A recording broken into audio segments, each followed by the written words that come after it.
Israel और Iran के बीच जंग बहुत ज्यादा खतरनाक हो चुकी है। चुन चुन कर टारगेट अटैक हो रहे हैं, लेकिन अब इस महाजंग महायुद्ध को धार्मिक रंग देने की भी कोशिश यहां पर सामने आई है। अमेरिका के डिफेंस सेक्रेटरी पीट हेग्सेथ के एक बयान ने बवाल खड़ा कर दिया है। पीट हेग्सेथ ने ईरान के साथ युद्ध को यीशु के लिए लड़ा जाने वाला युद्ध करार दिया और साथ ही उन्होंने कहा कि दुष्ट लोगों के खिलाफ अहिंसा में दया दिखाने की जरूरत नहीं है। आरोप है कि अमेरिका इससे जंग को मुस्लिम बनाई ईसाई का रूप देने की कोशिश कर रहा है। हालांकि पेंटागन ने इन आरोपों को खारिज कर दिया है। लेकिन इस बीच सवाल ये उठता है कि रक्षा मंत्री पीट हेग्सेथ ऐसा क्यों कर रहे हैं, ये बयान उनकी तरफ से ऐसा क्यों आया है और इसके धार्मिक बयान के मायने यहां पर क्यों निकाले जा रहे हैं। दरअसल आप समझिए कि ईरान जंग में अमेरिका बुरी तरह से फंस चुका है। भारी नुकसान उसको यहां पर झेलना पड़ रहा है, रणनीतियां उसकी बदल रही है, लेकिन अब अमेरिका इस युद्ध से बाहर नहीं निकल पा रहा है। अमेरिकी मीडिया रिपोर्ट्स के मुताबिक शुरुआत में इजरायल के कहने पर अमेरिका ने ईरान पर हमला कर दिया था। हाल ही में राष्ट्रपति ट्रंप ने जंग शुरू करने के लिए पीट हेग्सेथ को जिम्मेदार यहां पर ठहराया था। ऐसे में पीट हेग्सेथ की कुर्सी भी अब खतरे में बताई जा रही है। इसलिए बताया जा रहा है कि इसी बाबत उन्होंने ये बयान यहां पर दिया है। लेकिन ईरान युद्ध अब बेहद खतरनाक मोड़ पर पहुंच चुका है। अमेरिका अब ईरान के सबसे अहम खार्ग द्वीप पर कब्जा करने की तैयारी में यहां पर है। डोनाल्ड ट्रंप ने दावा किया है कि ईरान का यूरेनियम जल्द अमेरिका के कब्जे में होगा और इसी बीच ईरान लगातार इजरायल और अमेरिकी ठिकानों पर मिसाइल और ड्रोन से यह हमले कर रहा है।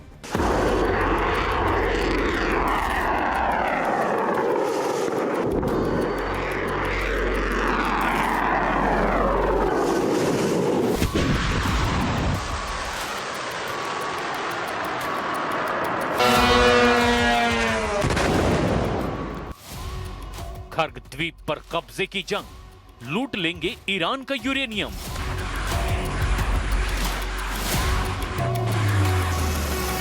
ईरान युद्ध 5वें हफ्ते में पहुंच चुका है, लेकिन अभी तक अमेरिका और इजराइल को ईरान में वो कामयाबी नहीं मिल पाई है जिसके लिए इतने दिनों से युद्ध किया जा रहा था। अब खबर है कि चारों तरफ से घिरे और अमेरिका में तीखे विरोध को देखते हुए राष्ट्रपति ट्रंप ने ऐलान कर दिया है कि ईरान के तेल संसाधनों से भरे खर्ग द्वीप पर अमेरिका कब्जा करने जा रहा है। ट्रंप ने तो यहां तक दावा कर दिया कि 454 किलो यूरेनियम जल्द ही अब अमेरिका के कब्जे में होगा। हैरान करने वाली बात तो यह है कि ट्रंप ऐसे वक्त में यह दावा कर रहे हैं जब ईरान लगातार इजराइल और अमेरिकी ठिकानों पर भीषण मिसाइल और ड्रोन अटैक कर रहा है। खबर तो यहां तक है कि जिस ग्राउंड ऑपरेशन के लिए ट्रंप ने 3,500 मरीन ईरान पर हमला करने के लिए भेजे, उन्होंने अभी तक हमला ही नहीं किया है। लेकिन ईरान ने जरूर तेल अवीव पर तीखे हमले कर दिए हैं। यहां तक कि ईरान ने हाइफा में मौजूद तेल रिफाइनरियों को भी उड़ाने का दावा किया है। ऐसे में सवाल उठता है कि अगर ईरान पर जमीनी हमला अगले कुछ घंटों में होता है तो क्या यह ट्रंप के लिए ईरान की तरफ से डेथ ट्रैप तो साबित नहीं होगा? क्योंकि इजरायली मीडिया में कुछ चौंकाने वाली खबरें सामने आई है जिसमें दावा किया गया है कि अगर अमेरिका हॉर्मुज या खर्ग द्वीप या ईरान के अंदर चुनिंदा ठिकानों पर जमीनी हमले शुरू करता है तो उस अमेरिकी जमीनी हमले में इजरायली सेना शामिल नहीं होगी। और ये खबर साबित करती है कि अमेरिका और इजराइल के बीच ईरान पर हमले और रणनीति को लेकर काफी कंफ्यूजन पैदा होने लगा है। लेकिन अब खबर की शुरुआत हम करते हैं ईरान के उस खर्ग द्वीप से जिस पर ट्रंप अब जंग का आखिरी दांव खेलने जा रहे हैं। खर्ग द्वीप पर हमला फाइनल, समंदर में अब सबसे खूनी जंग। ईरान युद्ध का फैसला अब हर हाल में जमीनी हमलों से ही हो पाएगा, ये तो बिल्कुल साफ हो चुका है। लेकिन बड़े जमीनी हमलों से पहले ये बहुत जरूरी है कि अमेरिका ईरान के खर्ग द्वीप पर कब्जा करे और स्ट्रेट ऑफ हॉर्मुज पर कंट्रोल करे। पिछले 24 घंटे में जो खबरें सामने आई है उसके मुताबिक ईरान युद्ध का सेंटर खर्ग द्वीप बन चुका है। अमेरिका को अच्छी तरह से समझ में आ चुका है कि जब तक इस खर्ग द्वीप पर कब्जा नहीं होगा तब तक ईरान को जमीन पर हराना बेहद मुश्किल है। द न्यूयॉर्क टाइम्स की ताजा रिपोर्ट के मुताबिक सैकड़ों अमेरिकी special operation forces middle east पहुंच चुके हैं। एनवाईटी के सूत्रों के मुताबिक इन कमांडोज को अभी कोई निश्चित काम नहीं सौंपा गया है, लेकिन इन्हें राष्ट्रपति ट्रंप को अतिरिक्त सैन्य विकल्प देने के लिए भेजा गया है। इतना जरूर दावा किया जा रहा है कि विशिष्ट सैनिकों का उपयोग कारग द्वीप पर कब्जा करने या ईरान के इस्फान परमाणु स्थल से समृद्ध यूरेनियम को जब्त करने के लिए किया जा सकता है। 3,500 मरीन के पहुंचने के साथ ही अब पश्चिम एशिया में कुल अमेरिकी सैनिकों की संख्या 50,000 के पार पहुंच गई है, जो औसत से 10,000 ज्यादा बताई जा रही है। कारग द्वीप पर कब्जा करना या उसे नियंत्रित करना अमेरिका के लिए इस युद्ध में सबसे बड़ा टर्नआउट साबित हो सकता है। इसके पीछे कई ठोस रणनीतिक और आर्थिक कारण भी हैं। पहली वजह, ईरान की आर्थिक नब्ज। दरअसल कारग द्वीप ईरान के कुल कच्चे तेल के निर्यात का लगभग 90% से 95% हिस्सा संभालता है, जिस पर ट्रंप कब्जा करना चाहते हैं। दूसरी वजह, फंडिंग रोकना। अगर अमेरिका इस द्वीप पर नियंत्रण कर लेता है या फिर इसे पूरी तरह से ब्लॉक कर देता है, तो ईरान की आय का मुख्य स्रोत ही बंद हो जाएगा। इससे ईरान के लिए युद्ध जारी रखना और अपने सहयोगी संगठनों जैसे कि हिजबुल्लाह और हूथियों को पैसा देना असंभव हो जाएगा।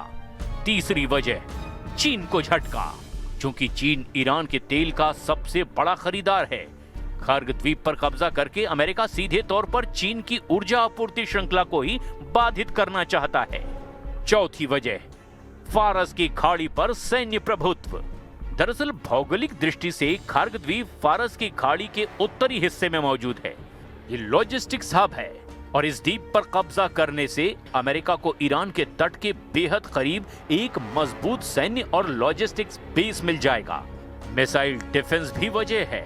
दरअसल यहां से अमेरिका अपने एयर डिफेंस सिस्टम तैनात कर सकता है, जो ईरान के भीतर से लॉन्च होने वाली मिसाइलों को उनके शुरुआती चरण में ही मार गिराने में सक्षम होंगे।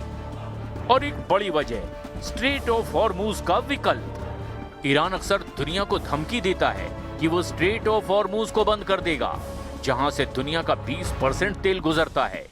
कारग द्वीप पर कब्जा करने का मतलब अमेरिका खाड़ी के भीतर जहाजों की आवाजाही को अपनी शर्तों पर नियंत्रित कर पाएगा और ईरान की ब्लैकमेल करने की क्षमता को खत्म कर देगा।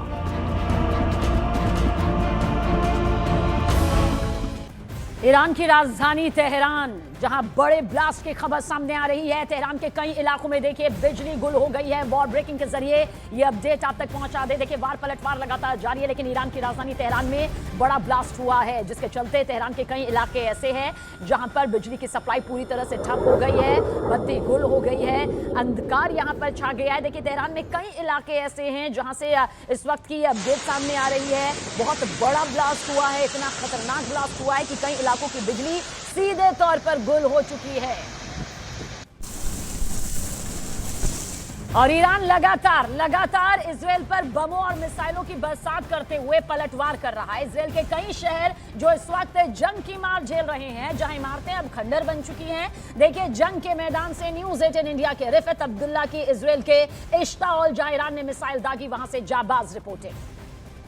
इस्राइल के इश्ताओल इलाके में उस जगह पर हूं जहां पर ईरान की तरफ से दागे गए मिसाइल की वजह से तबाही हुई है। कई घर यहां पे बर्बाद हुए हैं।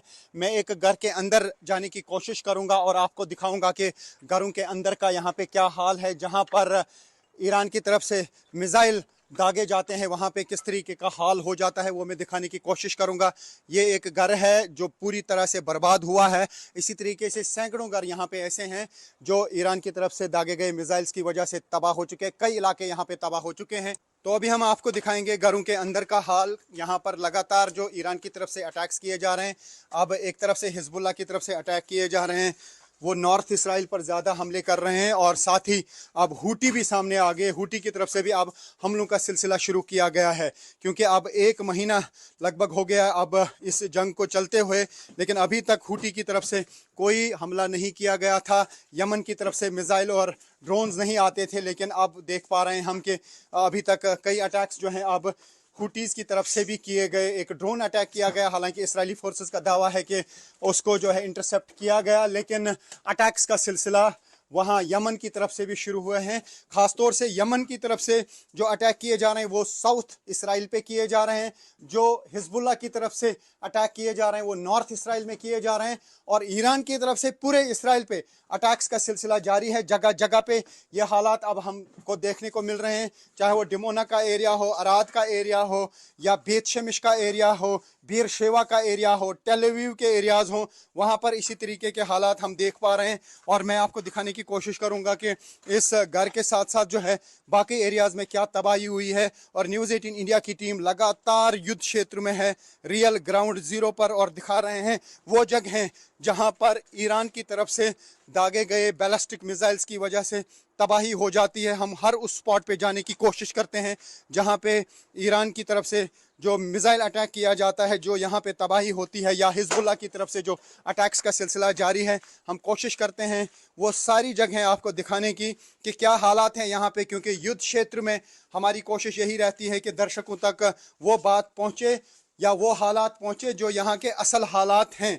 और असल हालात इन्हीं विजुअल्स के ज़रिए आप देख सकते हैं और उनका अंदाज़ा लगा सकते हैं कि यहाँ पे क्या कुछ हो रहा है। मिसाइल अटैक की वजह से घरों की क्या तबाही हो रही है। काफ़ी सारे लोग जो हैं अब इसराइल में भी बेघर हो चुके हैं, ख़ासतौर से वो एरियाज़ जहाँ पे ज़्यादा तबाही हुई है। ये देख सकते हैं आप इस घर का हाल क्या हुआ है। और न्यूज़ 18 इंडिया यहाँ पे लगातार बनी हुई है, 1 महीना हो चुका है और जंग का सिलसिला अभी रुकने का नाम नहीं ले रहा है।